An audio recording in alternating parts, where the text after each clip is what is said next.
We are going to adjust the e-brake, so pinpoint where the caliper's at. There's a 10mm nut. You're going to loosen that up, and then we will engage the e-brake.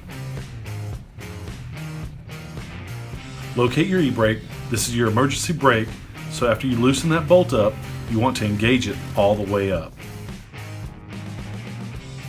After you engage the e-brake lever, you want to go back to the rear where you loosen the 10mm bolt.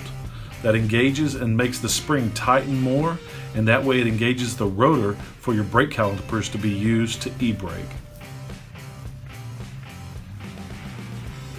Tighten up your bolt again, and that's it. That's your adjustment.